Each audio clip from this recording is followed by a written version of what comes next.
Earlier this month, Kanye announced he was running for president. When Oprah won the Cecil B. DeMille Award at the Golden Globes in 2018, Oprah for President became a trending topic. What do we think about Kanye, or celebrities in general, running for president? Rita, I'm gonna start with you. I don't know. I think it's an insult to people who have literally dedicated and devoted their whole lives to political change and public policy. So to have all those folks who were more qualified, in my opinion, than Joe Biden, to have Kamala Harris, Elizabeth Warren, all these folks, they're not going to get to run for president. But Kanye just pop in and be like, hey, I want to run on the birthday party. First of all, what the hell is the birthday party? He literally said, I'm running on the birthday party because if I win, it's everybody's birthday. Like, the bar is so low.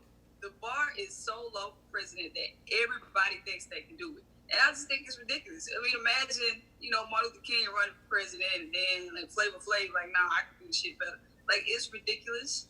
And I wish Kanye had a black wife because she would have told him to sit his ass down.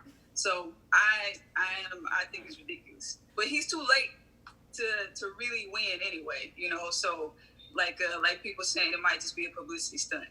I mean, I'm voting, but this presidency is so comical now. The whole political race is a joke. Yeah. For Kanye to even say it and people take him seriously all this is a joke to me. That's the way I feel. Kanye on that bullshit. Straight up, he on that bullshit, as he normally is. It's about Kanye. It's not about this country. He can make it seem like he want to make it seem like it's about this country. It's about Kanye. That's why he says it's everybody's birthday and shit. Who is this nigga tell me when's my birthday? My birthday is May 7th. Nigga. I don't care what year you win, what time you win. It's May 7th, as it normally is every year. Now, I think the shame of it is a vote for Kanye is also a vote for Trump. Because when you take that vote away for Biden, you give another one for Trump, basically. Because his supporters are going to come out raw dog, okay? As you can see, he has a base that's not going to flinch at all. This nigga don't know nothing about politics. He can damn near keep his family together, keep his ass out of the news, Kanye can, Right. So I'm not about to let you run this country. I like your shoes. I'll run with them motherfuckers now, okay? I run with the Yeezy now. I like the Yeezy now. But bring that price down. You want to bring something down? Bring that price down now. I can't afford that kind of money. Look, I don't mind Kim Kardashian being the first lady now. I wouldn't mind seeing some outfits she got on now. That works. Rita, I heard you say, heck no. What was that on? I said, hell no, with Pierre talking about Kim Kardashian being the first lady. We can't go from, it's bad enough that we went from Michelle Obama to Melania Trump. Now we going from Melania Trump to Kim Kardashian. Hell no. No, hold on. Kim is fighting for black men to get out of jail, people getting out of jail, so she's trying to do something. Now, she is trying to do something behind it. Oh, she's not? I give her credit for that, but I'm still saying we need to restore decency to the office of the First Lady. It is not present. I don't want to be able to Google the First Lady of the United States and see her titties, Pierre. I don't. Well, that's you. Don't Google it, shit. Don't Google it. You ain't got to Google, shit. Google ain't forced to be Google. I was going to Google it, okay? And I done seen him so much, she finally putting clothes on. If you notice, she's changed her situation, too. You said, she's not as outgoing her clothes and stuff. She's trying to be taken more serious. But no, I think she's genuine because it's a lot of work she's putting into it. No, I think she likes black men out. Right. Ooh. Terry Crews has been in the news recently for his controversial comments regarding the Black Lives Matter movement. Over the past month, Crews has sent out a number of tweets that have people questioning his own thought process. On June 7th, he tweeted, "Defeating white supremacy without white people creates black supremacy. Equality is the truth. Like it or not, we are all in this together." The tweet was met with instant criticism, even from his former co-stars and comedians like Godfrey. Later that month, on June 30th, he tweeted, "If you are a child of God, you are my brother and sister. I have a family of every race, creed, and ideology. We must ensure that hashtag Black Lives Matter doesn't morph into a hashtag Black Lives Better." This tweet was met with a similar reaction. Amanda Seales immediately responded, "This is unintellectual and irresponsible. You are developing into an enemy of the people. Ignorance will be your downfall." It appears as though Crews still doesn't get it. On the 4th of July, Crews said, "Are all white people bad? No. Are all black people good? No. No, in this reality, I stand on my decision to unite with good people, no matter the race, creed, or ideology. Given the number of threats against this decision, I also decide to die on this hill." CNN anchor Don Lemon invited Cruz on his show to discuss his recent actions, and the two were unable to see eye to eye. So we here at Comedy Hype have to ask, what is going on with Terry Crews? Capone, I heard some of your chuckling, so I want to start with you. What do you think is going on with Terry Crews right now? I have to wonder, why is he so relevant in this situation, period. Anytime that a man can be in the gym, flex his muscles every chance he gets on every film that he does, and gets touched by another man half his size, and don't even shoo his hand, goes on to the touch me movement and all of that type of stuff. You have to understand that there is a pattern of a problem mentally there, period. I don't care what Hollywood, I don't care what situation. If a man touch you, that is grounds for him to be on the ground for a while. That's the way I feel about it. That's deep. What about you, Pierre? I heard you're over here, you're feeling something. What you feeling, Pierre? That nigga crazy. I believe, honestly, and I lived in Hollywood for a while, you can morph into being out of touch living there. Right. You know, he's financially, he's in a place where he doesn't have to be around abundance of black people. I think it's disingenuous the way he's speaking, because we haven't seen him, you know, advocate or be pro anything black in years. You know, he's not in no marches, he's not speaking about anything. He's coming out of the woodwork to talk about how he feels about it. And he's coming from an aspect of all people matter and all people are okay. Yeah, because you're around majority, not all people. Right. To be honest, you know, I guarantee you, 90% of his day, he don't see somebody look like him in the mirror. 90%, he rolls over in the morning and don't see somebody look like him. Okay, let's be real about that now. So I can understand what he says for who he is, right. But it's not helping what we're trying to get accomplished. You're trying to tell us that we all matter and all things are right. Sure, we all know that, dude, but we're trying to get the people who don't think like you or think like, you know, white people who think that black people don't matter to move on this Black Lives Matter thing. I'm tired of people who say, we all matter. Yes, motherfucker, we know we all matter. We know that, dude. But we're talking about the people who don't think that, who sign deals, who have jobs, who are bosses at jobs, who won't hire black people. Them are the people we're trying to change their mind. Cluckhead, we ain't trying to change your mind. We get what you're saying, but we want the fact we need people to say, hey, man, we're trying to get to the people who don't think Black Lives Matter. Right. And just because your ass think it is, because you think we all are good, because you're around all that. You know what I'm saying? You're around white people that might be saying, oh, I'm down for you, bro. I'm down for you, bro. Just understand, Hollywood is just now changing a lot of its practices. I think CBS has recently started changing the way they're hiring writers and being more inclusive of black people and all different nationalities. Just now. I remember white people used to tell me all the time, you got BET, Black Entertainment Television. How would you feel if you had white entertainment television? Motherfucker, we do. It's called ABC, CBS, and NBC. It's been like that forever. So we have to start changing this. And his rhetoric, he's talking about we're all equal and all that, and I'm down with everybody. Nice, dude. We're cool you're down with everybody. But we need you to be a more pro-black for those who ain't getting the opportunities. Right. We need you to focus on that, brother. Remember, you came out of something. And Rita, what are your thoughts on Terry Crews? I mean, shit, Pierre damn near summed it up, but like, he might as well say all lives matter. Like, that's what he wants to say. He said everything but that. He's like a muscular ass coon right now. He just like borderline cooning. I don't know what kind of white money he's getting, but I want to have that kind of money one day. Like, because he's basically saying, he said he's choosing to be professionally neutral, but you still black, bro. Like, right. It doesn't matter. You are still black, and it's ridiculous. He said Black Lives Matter don't need to turn into Black Lives Better, and I'm like, well, Black Lives better matter. That's how I feel about it. They better matter, but he needs to sit his ass down somewhere. I mean, because every time he says something, he digs himself deeper and deeper in the hole, and he seems anti-black. And I call him a coon because a coon is a black person, according to Urban Dictionary, who is ignorant to the white discrimination and unknowingly suffers from self-hatred. And he seems to be ignorant to black discrimination, maybe because he has not experienced it. Just like the same way he tried to disregard Gabrielle Union's experience. But he had experienced me too. But, you know, maybe it's gonna take him being called a nigga, you know, for him to be like, all right, now I believe in, you know, that blacks are discriminated against. So maybe it's just out of sight, out of mind for him, because like Pierre said, the situations that he's been in, but he is cooning right now. He is cooning, and it's embarrassing. Oh yeah, and Rita, I want to ask you one more question. And it'll be posed to everybody else. Do you think black supremacy? Because he also says that he doesn't want this to turn into black supremacy. What the F is black supremacy? Where is it? Where can I go buy the shit? It does not exist. Black supremacy does not exist. Black lives have to be equal before they can be supreme. We're not even equal. We're still fighting for equality. So you can't be better than somebody when you still treated as less than. So that is a myth. Black supremacy, I don't know where he put it out his ass. I ain't never heard of it. But if y'all know where I can get it on eBay, Amazon, let me know so I can buy some shit. Anything, anything that black people touch is black.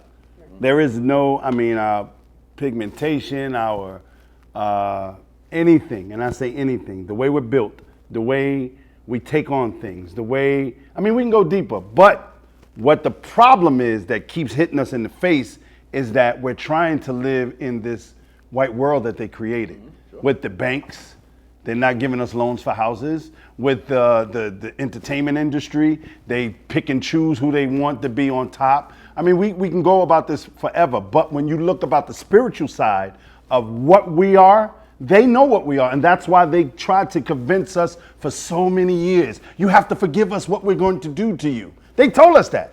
You pray to our God because he's going to forgive you because we have to do this and make you slaves and all that. And people I don't want to get deep into that, but that's what it's really about. That's what it's really about, where they know the power that we possess and they're afraid of it and they're seeing it now. And thanks to this idiot that they got into office right now, he's actually showing, because he's pushing the racists. He's pushing all of this stuff. And divide and conquer is what they believed in. And the one thing that we're starting to do is to come together. And that's the biggest thing that they fear. Oh, sure. Well, that's why a lot of them trying to jump on the bandwagon, too. Oh, hell yeah. All good, yeah. Because they know the strength in us, okay? Yes. They know the strength in us. Even in shopping, these big corporate, Black Lives Matter, they making shirts now. Yeah, sure. Black Lives, because our money matters. Right. But we need to spend our money with each other and start this whole thing over again, because it can be revamped.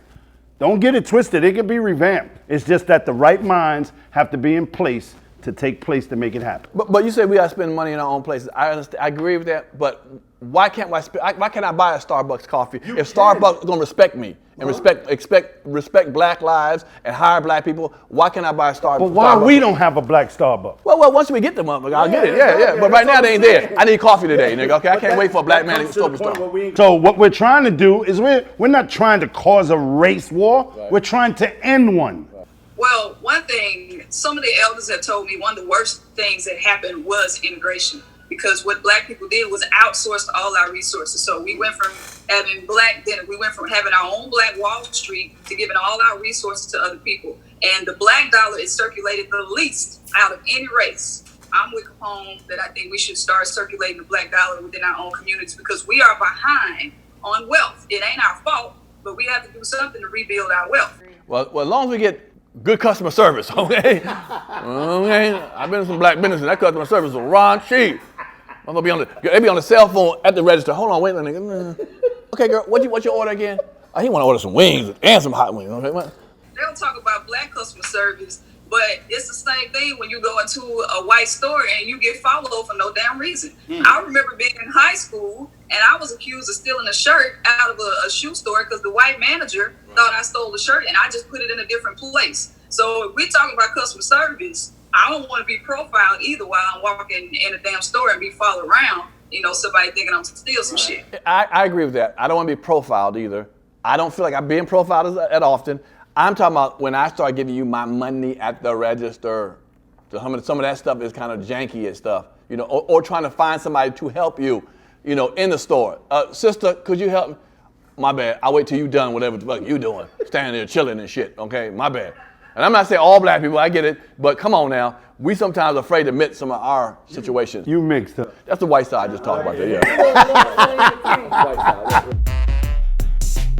Over 4th of July weekend, daughter of comedian Ricky Smiley, Erin Smiley was shot multiple times and wounded in Houston.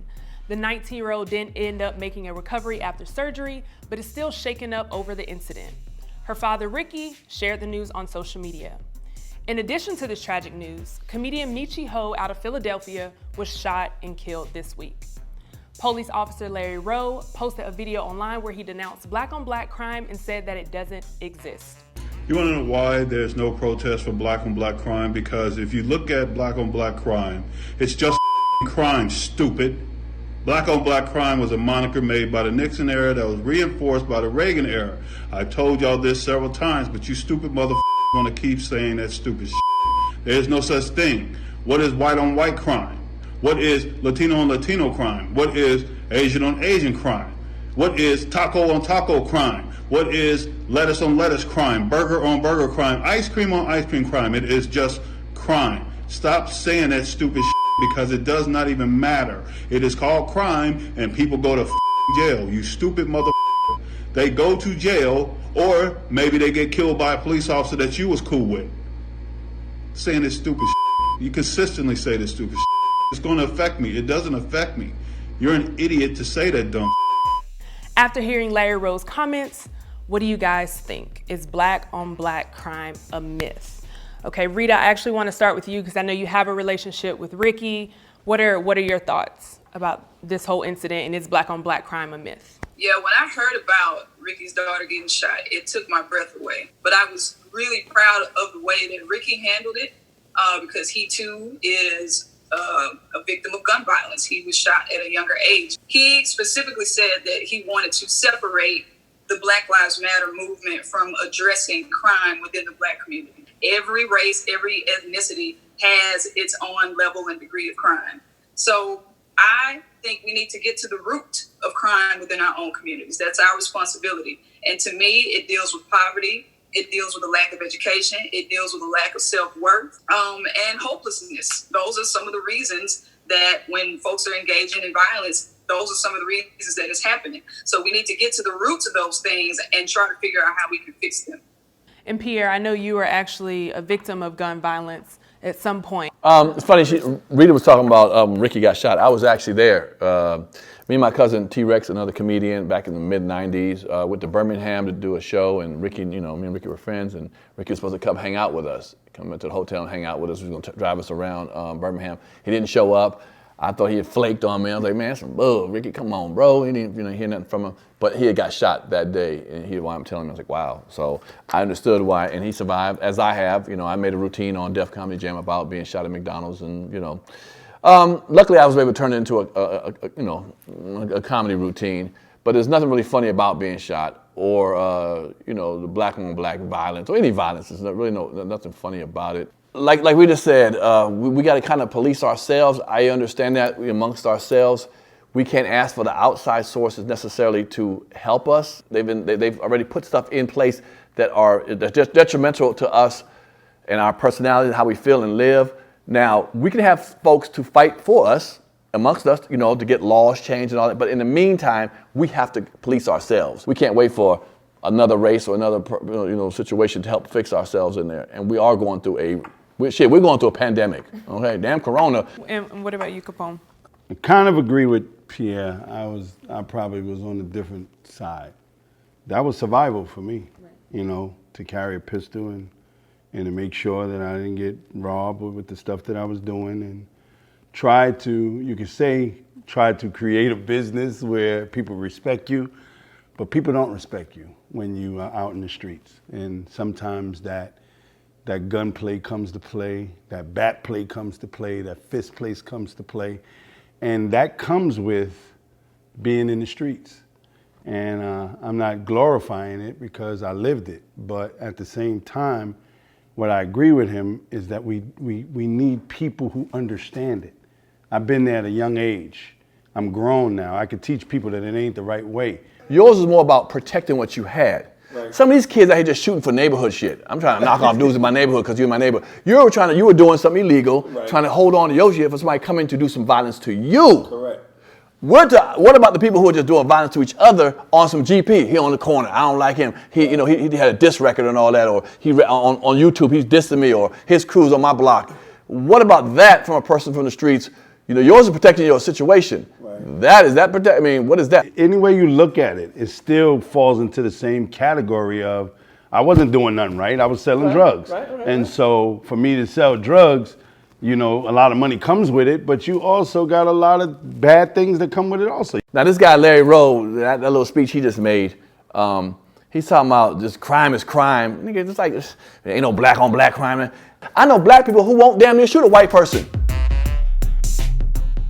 This past Sunday, son of the late John Witherspoon, J.D. Witherspoon, posted a lengthy YouTube video detailing his experience doing a voiceover audition for the new Boondocks reboot, scheduled to debut this fall on HBO Max. J.D. went for the role of Granddad, who was voiced by his father for 4 seasons on the original show. In the 2-hour video, J.D. sent the producers a sample voiceover, but heard no feedback. When he went in for the audition, he didn't receive any notes on his performance. Throughout the audition, J.D. received mixed signals from the producers on whether or not he was going to be cast. The casting director asked him, "Is this your first time in front of the mic?" Despite the fact that he had experience in voice acting with the resume to prove it. He was told from one of the higher ups, they do not want to be part of this project if they don't get Granddad's voice right, which provided J.D. with a sense of comfort. By the end, J.D. revealed that he will not be voicing Granddad, and the network and production company decided to go with someone else for the role. J.D. was not a fan of the experience and was disappointed that he would not be able to do his father justice. Was J.D.'s response valid? We have to unfortunately realize this is a business. It's a business. It's not emotional. It shouldn't be emotional. You gotta learn how to cut it away sometimes.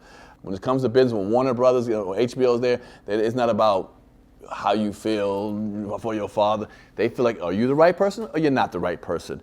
I feel like he's spewing his pain. His father, like she said, loss of his father, but it's a business. If they don't feel like you're right for the part and right for the voice, we'll determine it when it comes out. But what happens if that guy comes, we hear the show and love this guy's voice, and this guy's perfect for the show. What do we say then? We still say, nah, he still should have gave it to the son.